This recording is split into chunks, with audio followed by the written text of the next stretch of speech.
Here's a new gaming-oriented IEM from 7Hz. It's called the G1. Let's take a look. You know 7Hz. We've seen a few of their IEMs already. While this is still affordable, it seems a little bit fancier than their entry-level options. Oh, it's a completely metallic build. It feels better than that half metal, half plastic thingies we have seen, like the 7Hz Zero. You also get a squishy carrying pouch. And ooh, that cable actually reminds me a lot of the final audio IEMs we have seen. Remember the VR2000? That was another gaming-oriented IEM from Japan. This cable is remarkably similar to that. Coincidence? The mic module is interesting. It has a neon outline and apparently it has a superior microphone as well. We'll test it out. And there's the classic colorful 7Hz ear tips. Is it just me or does this pouch look like Pac-Man? Again, coincidence?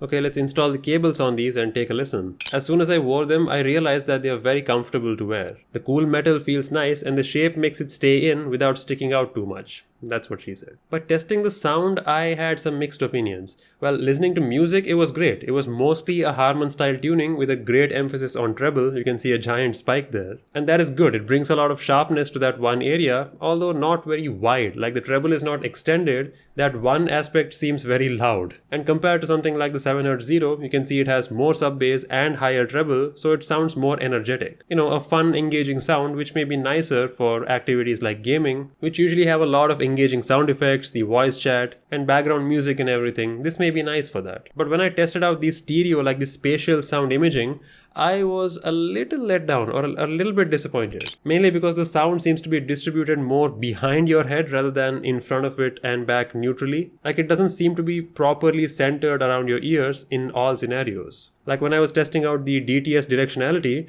I could tell that the left height and right height audio were literally above my forehead, but the ones in the back were better. And also I couldn't perceive the distance between them as much. I could tell a little bit of a difference, again, in the front section, but the back audio was nicer. There was a little more spaciousness there. Like there wasn't as much space between the audio in front of you compared to the ones on the side and back. I had done the same test on the final audio VR2000 if you remember, and that performed much better. Now the G1 isn't bad, but I'm just giving you a relative picture. You know, there are many IEMs around this price. Now the imaging is fine for this budget, but the VR2000 isn't too far off. I'm just saying it's around the same price. But then again, this G1 sounds nicer for music than the VR2000 did, so I suppose in that sense, it's a better value for money because it's more versatile. And also compared to the VR2000, this thing's built better with this metallic construction, so there's another point. But the VR2000's shape was way more ergonomic in your ears. It was significantly more comfortable. Again, not to say this is bad, but relatively, that was better. So that makes me think this IEM is made for a wider majority of people, but with slight emphasis on gaming-oriented users. And that's a good thing, you know. Some specialty in the budget segment keeps things interesting. You can absolutely game with this and have a good experience.